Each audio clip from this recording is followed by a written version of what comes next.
Bon, aujourd'hui, on va parler donc d'un implant un peu spécial qui est le tubéroptérygoïdien. Je dirais que c'est vraiment un implant extraordinaire parce que il permet de, de stabiliser une prothèse implantaire. Il permet de trouver un ancrage exceptionnel et qui va souvent nous éviter de faire un comblement de sinus. Donc ça, c'est un gros avantage, pas de ne pas faire le comblement de sinus, parce que le comblement de sinus marche très bien, mais surtout par rapport au gain de temps qu'on va pouvoir faire gagner aux patients.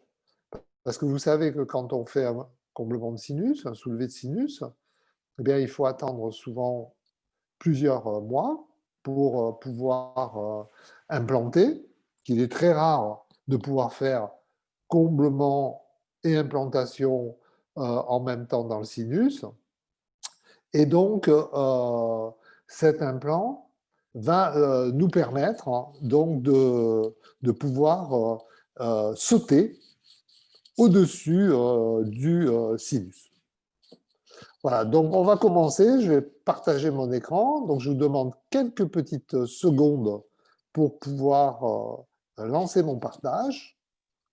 Et nous allons... Voilà, donc logiquement, Caroline, donnez-moi le retour, mais logiquement, vous avez... Tout est bon. Tout est bon. Voilà. Eh bien, c'est parfait, tout ça.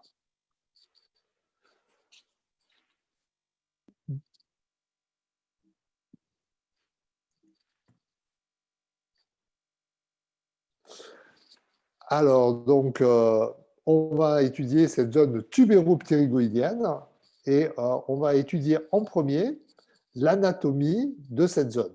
Et je voudrais remercier infiniment donc, le docteur Akier Demès à Cannes, qui m'a beaucoup apporté sur le plan donc, de la recherche en bibliographie et en recul clinique par rapport à ces implants, car bon, il y a peu de publications et ça a demandé donc une énorme recherche pour arriver à savoir et à regrouper les recherches et les résultats qui ont été faits. Et elle a bien voulu m'en faire part, ainsi que aussi des notions d'anatomie que nous avons parfait à deux. Donc, pour donner un sourire à notre patient, un sourire rapide à notre patient, ben, cet implant va nous être très utile, en particulier donc, dans les mises en charge rapides ou immédiates. Donc, voilà donc, un cas qui a été réalisé. Là, bon, il y a le secteur 30 qui était en attente d'implantologie, mais on a pu, donc avec cet implant tubéroptérygoïdien, on a pu mettre en charge très rapidement et donner un sourire donc, à cette patiente. Voilà un autre cas donc, aussi où on a placé des implants tubéroptérygoïdiens et d'ailleurs aussi également des plaques zygoma, donc, où on a pu utiliser donc, ces systèmes d'ancrage propres à la marque Victory. Donc cette zone tubéroptérygoïdienne, souvent, elle est un peu taboue. Les gens ont peur de cette zone, je ne sais pas pourquoi, mais ils ont peur de cette zone. Alors je voudrais justement ce soir, avec vous, dédramatiser un peu cette zone et vous dire, mais pourquoi vous n'y allez pas, quoi? Il y a des gens qui se permettent de faire des implants zygomatiques, de passer allègrement au travers donc, de tout le sinus, et les mêmes personnes n'osent pas poser un tubéroptérygoïdien. Donc ça me semble quand même un peu surprenant. Donc je pense que ce soir, et après cette petite donc, intervention de ce soir, j'espère que vous serez un peu familiarisés avec l'anatomie de cette zone. Donc, on va faire comprendre, maîtriser l'anatomie, faire un point sur les moyens d'investigation et aussi sur la bibliographie. Voilà, donc on va faire quand même pas mal d'anatomie ce soir et on va regarder donc la zone dont on parle. Ben, elle est là, la zone dont on parle. Elle est en arrière donc de celle de la tubérosité maxillaire. Donc voilà la zone qui nous concerne et qui réunit en fait 3 os. Voilà, donc cet os maxillaire et cette zone donc tubéro-ptérygoïdienne, eh bien, nous permet justement de trouver des ancrages où habituellement, c'est vrai, au maxillaire, on a peu d'ancrage. Donc, qu'est-ce qu'on a comme piliers principaux dans des cas de résorption dramatique? On a l'épine nasale, souvent qui reste, la poutre canine, et encore, pas souvent, parce que souvent il y a eu des extractions qui ont été destructrices. Il y a le processus zygomatique, mais il y a surtout cette région tubéro-ptérygoïdienne qui est la plupart du temps intacte. Alors, voilà un petit peu les différents os qui se présentent dans l'anatomie. Vous voyez le tubéro-ptérygoïdien ici qui a été mis. On pourra discuter est-ce qu'il a été bien mis ou pas très bien tout à l'heure, quand on connaîtra un petit peu mieux. Mais voyez un petit peu donc cet os maxillaire, donc le processus ptérygoïde ici, et donc le petit os palatin qui vient s'intercaler entre les deux. Alors, on a donc ces 3 os qu'il faut connaître. Donc, vous avez en 3 la tubérosité maxillaire, que vous connaissez bien, donc ici, d'accord? Vous avez ce processus ptérygoïde, et vous avez juste entre les deux un processus pyramidal du palatin qui vient s'intercaler. Ça veut dire que là, on a une zone corticale, basale, énorme. Donc, on a un os de très belle qualité. On a un os qui échappe à la résorption. Et c'est ça qui est intéressant. Voilà cet os sphénoïde dont le processus ptérygoïde fait partie. Vous voyez, ça, c'est un os qui est très grand, très volumineux, d'accord? Et puis, vous avez ce petit os de jonction, donc avec ce processus pyramidal, donc de l'os palatin, si vous voulez, hein, d'accord? Donc, ce processus pyramidal qui est ici et qui constitue lui aussi un ancrage cortical, bicortical, exceptionnel. On a une zone caractéristique et vous verrez qu'en chirurgie, elle va nous apparaître, je dirais, comme le nez au milieu de la figure. On a ces ligaments nacrés parce que réellement, vous allez voir qu'en chirurgie, on va les voir vraiment briller, ils sont nacrés. C'est un repère anatomique, c'est une balise, une véritable balise anatomique qu'il va falloir donc dégager, bien voir. Quand vous voyez ça, eh bien, tout va devenir facile. Si on fait une coupe de cette région, tubéro-palato-ptérygoïdienne, on va dire, voilà ce que ça donne. Donc, en 3, eh bien, vous avez le sinus, d'accord? Donc, vous avez le processus pyramidal du palatin, vous avez la lame horizontale du palatin, d'accord? Et vous avez l'aile latérale du processus ptérygoïde ici, d'accord? Voilà. Et là, tout le monde n'est pas pareil. Voilà. Ben, ça, on le savait, hein, que tout le monde n'était pas pareil. Mais là, vraiment, il y a des anatomies complètement différentes. Alors, il y a donc eu des publications là-dessus avec des types 1, type 2, type 3, type 4. Bon, je dirais, on s'en fout un peu de tout ça, hein, de ces types. Ce qu'il faut voir, c'est que on peut avoir des morphologies complètement différentes. ces morphologies, si vous voulez, elles vont intervenir énormément sur les angulations qu'on va donner à notre implant. De même qu'on va avoir des angulations aussi sur le plan horizontal. On va aussi donc avoir des angulations différentes qui vont nous donner donc une orientation différente à la fois verticale et à la fois horizontale de nos implants tubéro-ptérygoïdiens. Mais tout ça, on le verra après encore par des petites démonstrations que je vais vous faire. Voilà la coupe donc de la zone. Dans cette zone, on va avoir cette zone cruciale du processus palatin du maxillaire avec la lame horizontale, ici. Et on voit ici eh bien, des obstacles anatomiques qui vont nous être importants de repérer. C'est le grand palatin et son accessoire. De nouveau, donc, le foramen grand palatin, qui s'inscrit en principe dans une demi-gouttière ici, et qui est toujours dans l'épaisseur du palais.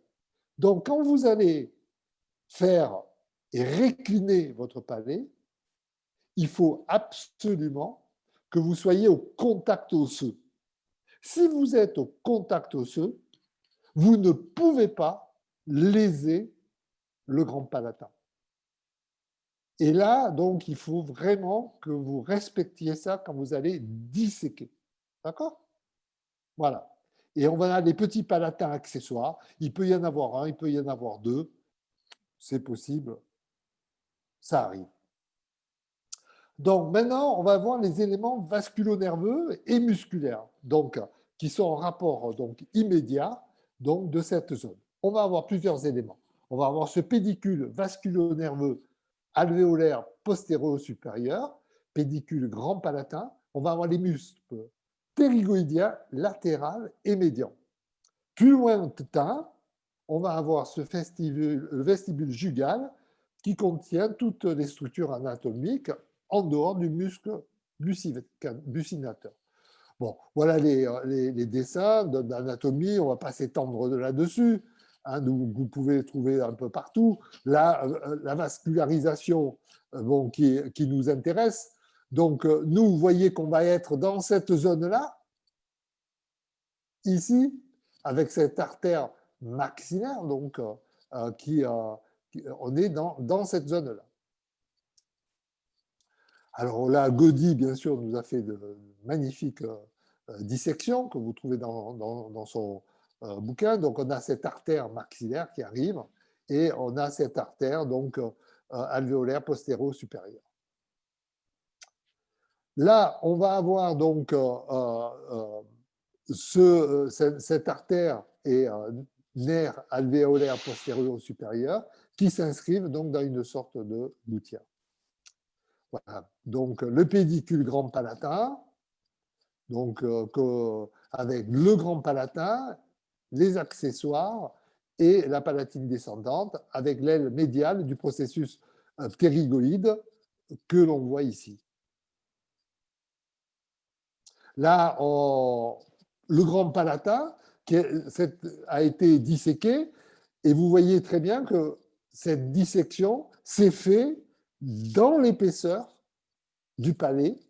Et donc, quand vous êtes au rapport et que vous êtes avec un décolleur au contact osseux, vous ne pouvez pas léser ce pédicule.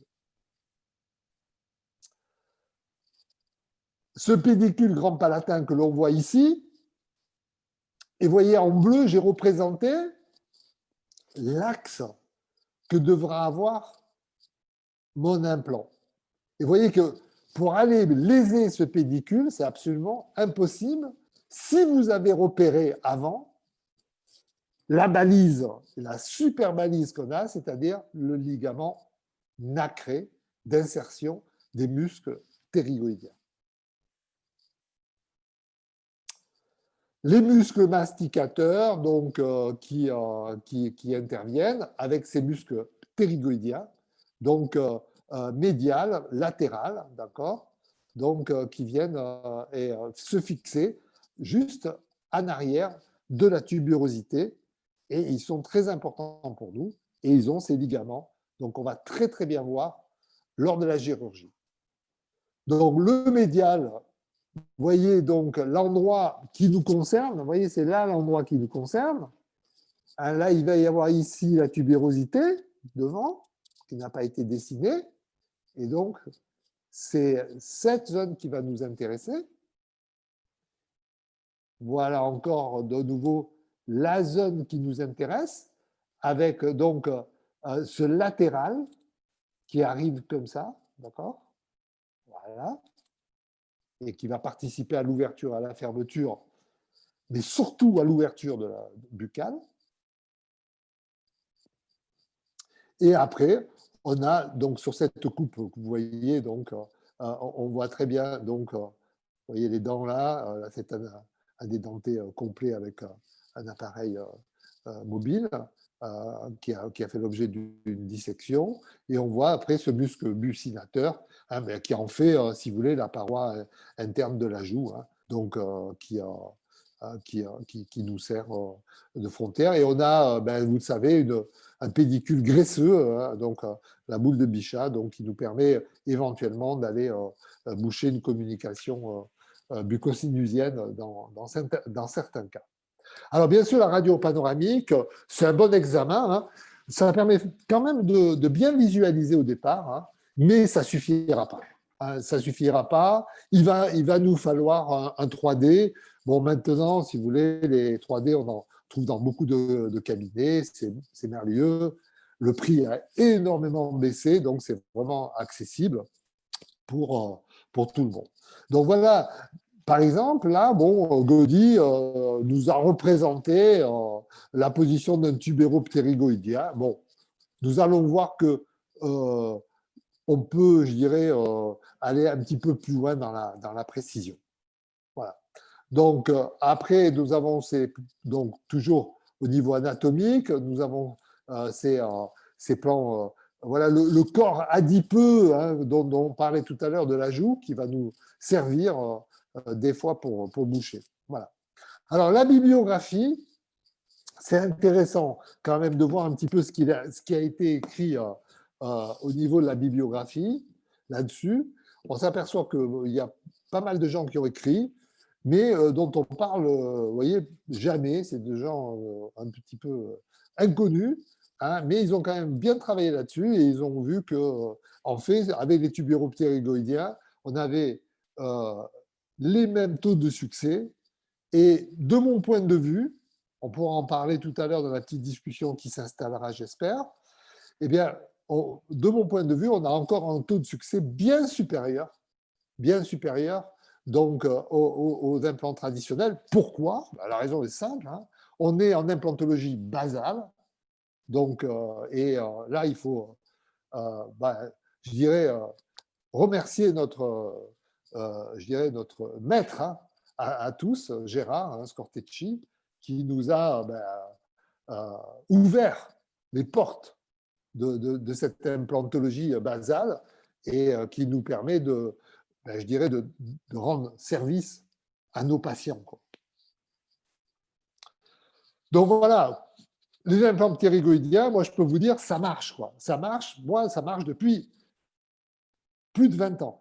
Je dirais 25 ans, oui, 5 ans, oui. Et ça marche très bien. Et il n'y a jamais de périimplantite au niveau de ces implants. Jamais. J'en connais pas. Donc c'est quand même fantastique. Donc taux de succès obtenu, vous voyez, 97%. Donc voilà, donc sur ces implants. Donc c'est fantastique. Et une très petite perte osseuse, donc très très petite. Voilà, quelques exemples. Alors, vous voyez qu'il n'y a pas d'inclinaison type, quoi. Il y a une inclinaison qui va s'adapter à la morphologie du patient. Et on a vu tout à l'heure, vous vous en rappelez, les schémas type 1, type 2, type 3, type 4.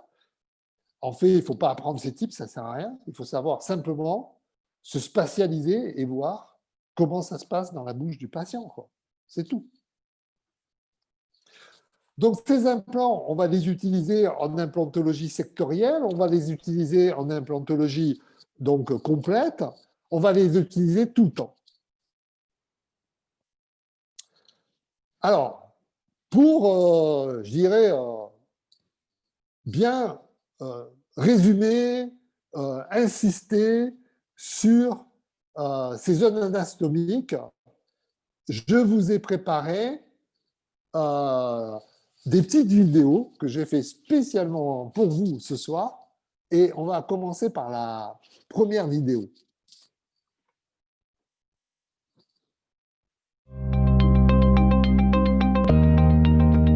C'est très particulier. Je prends un exemple concret.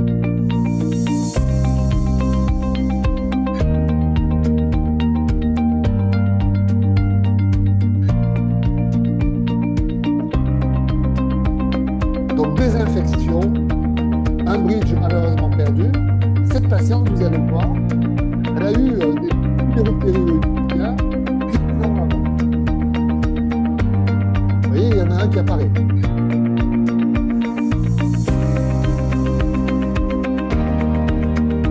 On va faire la même chose. Voilà la zone anatomique. Vous voyez l'aile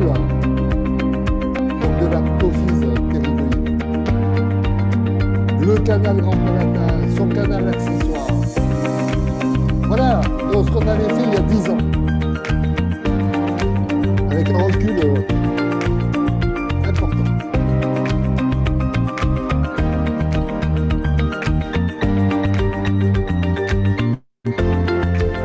Donc le 3D est indispensable. Et regardez ce passif osseux dont on dispose. Là, je vous montre l'implant d'il y a 10 ans. Donc là, vous avez vu le 3D. Ça, c'est très important de bien étudier le 3D avant l'intervention pour bien se situer par rapport aux éléments anatomiques qu'on va retrouver en bouche. Vous verrez, on va faire quand même une incision et un lambeau assez large, même large, de manière à bien avoir une vision des éléments anatomiques. Pour les lambeaux, il ne faut jamais la jouer, on va dire, petit bras. Il faut toujours avoir de l'espace et une visibilité. Et là, en particulier sur les tubéroptérygoïdiens. Parce qu'il n'y a pas un tubéroptérygoïdien pareil que l'autre. Ils sont tous en fonction de l'anatomie. Donc il y a des gens qui ont des jonctions très hautes, donc entre la tubérosité et le ptérygoïde. Puis il y a des gens qui ont des jonctions très larges, il y en a qui ont des jonctions étroites. Donc chacun est différent et il faut vraiment étudier les éléments anatomiques sur la 3D avant. On va travailler dans cette zone-là. Et en fait, là on va avoir donc la tubérosité, l'os palatin et là la ptérygoïde. Ce stylet, c'est une apophyse comme ça, osseuse. Et l'implant, en fait, il va être dans cet axe-là. Et à l'intérieur, quand on se met dans le crâne, on voit là le sinus. Donc l'inclinaison, elle va dépendre de la forme du sinus. Donc elle va être soit comme ça, en fonction de cet élément ici. Et après, l'implant, il va être soit dans l'axe comme ça, soit il va être comme ça, en fonction de cet axe ici. D'accord ? Voilà. Donc c'est exactement le même endroit, c'est-à-dire qu'on a la tubérosité, donc la ptérygoïde qui est ici. Et donc là, on voit l'implant en transparence qui va donc être positionné comme ça. Quand on regarde à l'intérieur, l'implant n'a pas du tout touché le sinus. D'accord ? Dans l'axe ici, donc du ptérygoïde, mais il ne n'effracte pas cette paroi-là. Il s'arrête à distance, vous voyez, de cette paroi. Alors d'un côté, donc, on est protégé ici du sinus et ici de ce côté-là.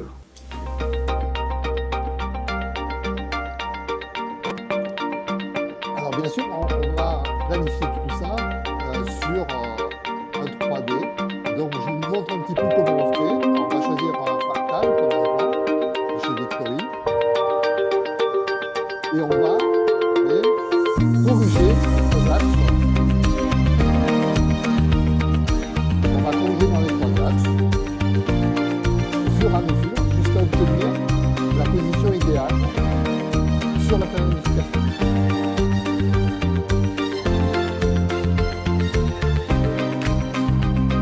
Donc on se spatialise de manière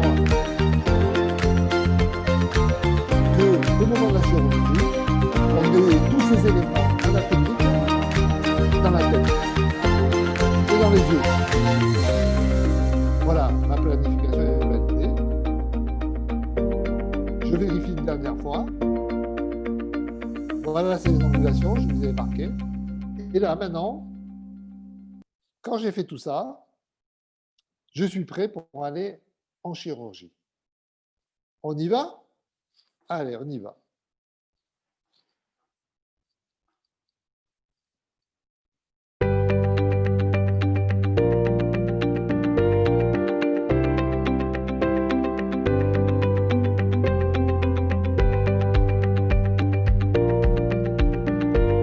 Alors, vous avez vu qu'il y avait un petit bridge à sectionner, donc on va le sectionner, le même patient que tout à l'heure.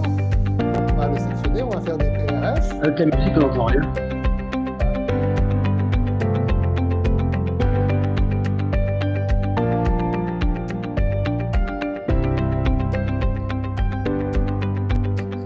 Et on va commencer l'incision restante. On va réprimer le vestibulaire jusqu'à l'arrière de la tuberosité.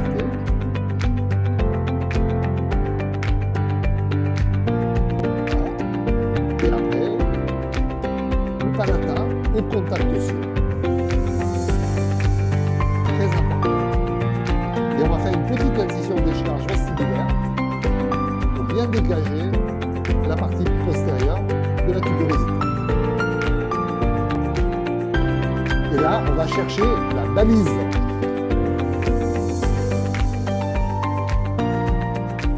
Et on la voit, regardez la balise. Vous voyez, mon décolleur suit la courbe de la tuberosité. Vous voyez, on commence à voir les éclats. Regardez la balise. Voilà. Ça, c'est le ligament qui est votre repère anatomique.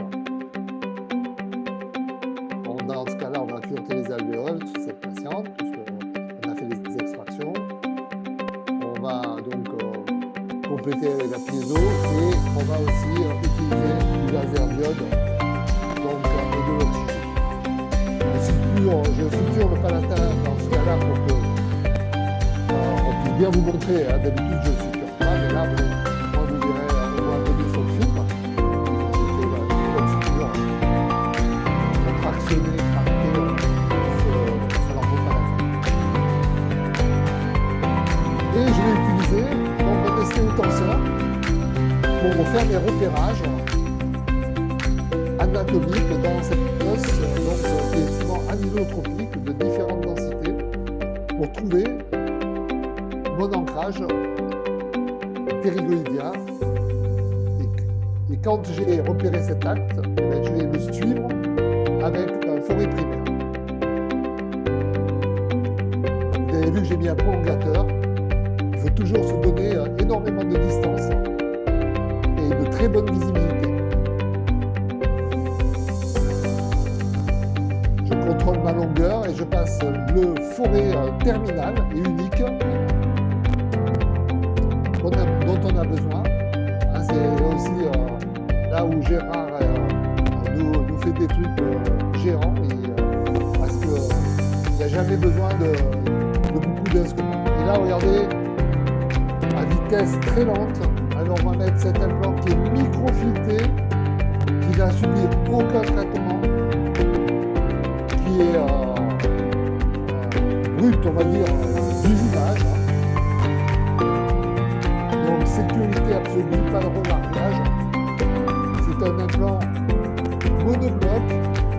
Donc, il y a l'implant et le pilier qui ne forment qu'une seule pièce.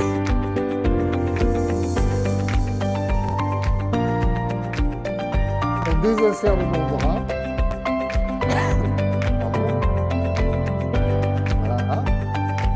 Voilà, donc vous voyez maintenant, et on vérifie, regardez, de manière un peu brutale, mais c'est pour vous montrer que ça tient merveilleusement bien. Donc, et là, on va pouvoir enlever donc, la petite vis qui sert à donc, visser l'implant. Voilà. Martine aspire, et on va mettre une petite vis de couverture. Là, on va s'occuper des autres implants. On va aussi, pour combler de l'alvéole, mettre de nouveaux matériaux avec du PRF dedans mélangé. Voilà. Voilà, on a mis donc des piliers monoblocs, des vis de couverture. On complète avec du biomasse. Avant les sutures.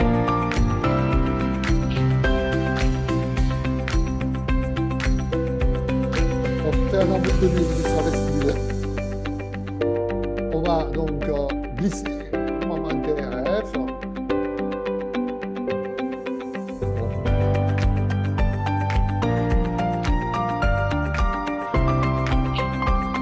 Ils vont donc je dirais, améliorer un petit peu la cicatrisation.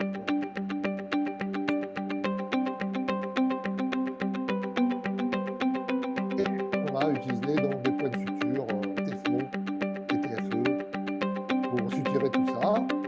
Vous pouvez aussi utiliser des portables. Mais bon, moi j'aime bien ça parce qu'on a quand même des points qui sont, je dirais, qui attirent plus les bactéries et qui sont en un seul voilà, donc la chirurgie finie, nos implants en place. On va faire une radio de contrôle, c'est juste pour la démonstration parce que d'habitude on n'en fait pas. Voilà donc notre implant qu'on va pouvoir suivre donc, au travers de son parcours osseux. La 3D. Et voilà donc la pose de cet implant. Donc j'espère que vous avez pu donc bien suivre tout ça. Et je vais, pour respecter votre temps qui est précieux, hein, donc je vais vous faire la conclusion donc, de cette petite communication. Et s'il y a des questions, ben, justement, ça sera intéressant à ce moment-là de pouvoir échanger là-dessus. Pourquoi on va mettre des implants tubéraux ptéréoïdiens? Ayez ça en tête.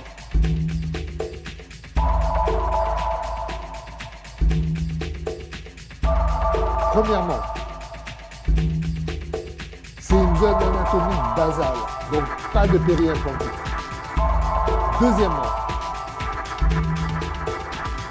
ça permet d'éviter les sinusites, c'est un gain de temps de plusieurs fois pour le patient. Troisièmement, c'est un super ancrage protectique. Donc c'est pour ces trois raisons, je vous invite à essayer et à venir à mon cabinet pour voir, aller chez Gérard, bien sûr, hein, et puis chez d'autres amis qui posent aussi ce type d'implant. Et puis, une fois de plus, j'adresse mes plus vifs remerciements à celui qui a été mon directeur de thèse, celui qui a été mon soutien pendant toutes mes études. Et malgré cela, ça reste mon meilleur ami. Donc, merci Gérard.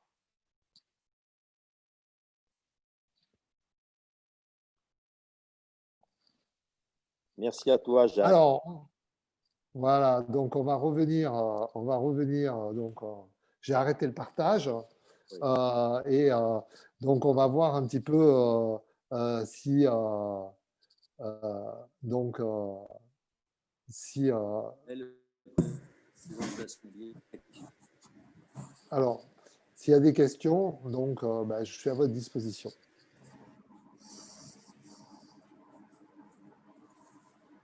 Non, pour le moment, je vois pas de questions, mais pour toute question, vous pouvez soit ouvrir vos micros. Ah, si, c'est dans le chat. D'accord. Voilà, donc, alors, bon, il y a Renaud qui me remercie. Merci, Renaud. Voilà. Alors, est-ce que vous avez des questions?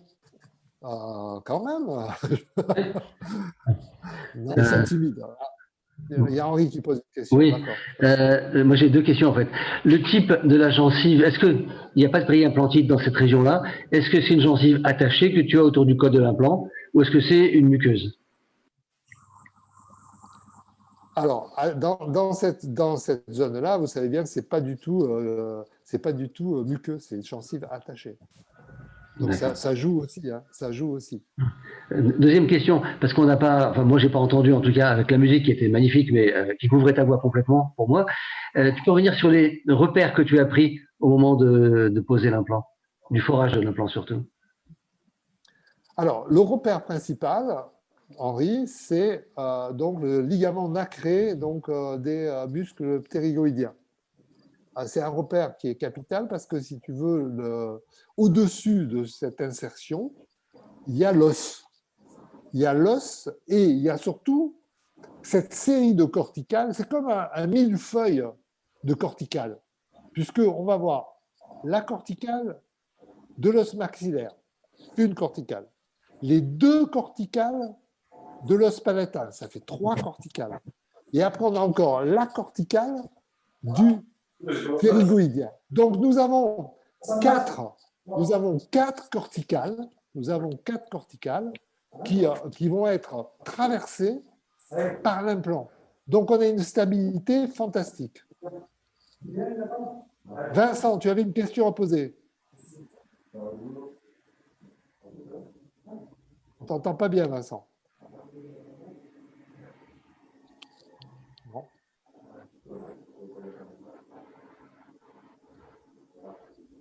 Non. Non. Par contre, vous aviez une question dans le chat de Gaël Millot. Oui. En quoi Alors, la dans le zone chat, à tête... attends, je vais aller voir. Allez-y. Je regarde. Juste au-dessus du commentaire de Renaud. Alors. En quoi la zone basale est-elle exemple de périimplantite? Eh bien, tout simplement parce que si vous voulez vous rappeler vos cours de début de vos études dentaires, l'os alvéolaire, qu'est-ce qu'il fait? Il naît et il meurt donc avec la dent. Donc l'os alvéolaire, c'est un os qui disparaît très très vite à la perte des dents. Donc heureusement, les implants, quand l'hygiène du patient, quand la flore bactérienne du patient est favorable, cet os alvéolaire est, je dirais, stimulé par l'implant et donc va se stabiliser grâce à l'implant. Mais chez les gens qui présentent des flores bactériennes agressives, une hygiène imparfaite, des implants qui ont des états de surface qui sont de véritables attrapes microbes, eh bien, on va avoir une irritation. Cette irritation va provoquer un phénomène inflammatoire et ce phénomène inflammatoire va provoquer une périimplantite. Donc, c'est l'os basal, lui, si vous voulez, de toute manière, c'est celui qu'on retrouve sur le cadavre. Hein. C'est celui qu'on retrouve chez le cadavre. Donc, il n'est pas sujet à la périimplantite.